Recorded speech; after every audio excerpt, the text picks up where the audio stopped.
Mughal diagnostic and research labs اور پاکستان مسلم league کاف کے درمیان مفاہمتی یادداشت پر دستخط۔ لاہور نمائندہ خصوصی Iftikhar Ali Awan Mughal diagnostic and research labs MDRL اور پاکستان مسلم لیگ کاف کے درمیان ایک مفاہمتی یادداشت MOU پر دستخط کیے گئے۔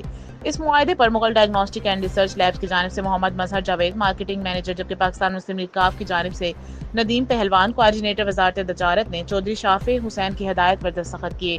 اس معاہدے کے تحت پاکستان مسلم لیگ کاف کے اراکین اور ان کے اہل خانہ کو Mughal diagnostic and research labs کے مختلف خدمات پر خصوصی رعایتیں فراہم کی جائیں گی، جن میں درج ذیل ہیں لیبارٹری، ریڈیولوجی اور کلینکل سروسز پر 30% رعایت، زکوٰۃ اہل یا نچلے عملے کے لیے 50% رعایت، لاہور شہر میں مفت ہوم سیمپل کلیکشن، 1000 سے زائد ٹیسٹ پر، جبکہ چھوٹے ٹیسٹ کے لیے صرف 200 چارجز ہوں گے۔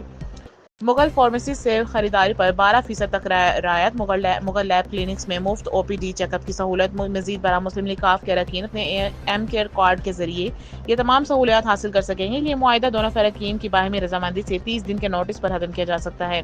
اس موقع پر ندیم پہلوان نے کہا کہ پاکستان مسلم لیگ کاف کے کسی بھی عہدیدار یا کارکن کو یا ان کے اہل خانہ کو اگر خدا نخواستہ کوئی طبی مسئلہ پیش آتا ہے تو وہ ہمیں اطلاع دیں، انشاءاللہ ان کا علاج بالکل مفت کروایا جائے گا۔ آخر میں اس معاہدے کو ممکن بنانے میں میڈم ڈاکٹر سعدیہ اور میڈم ماہا کا خصوصی کردار رہا۔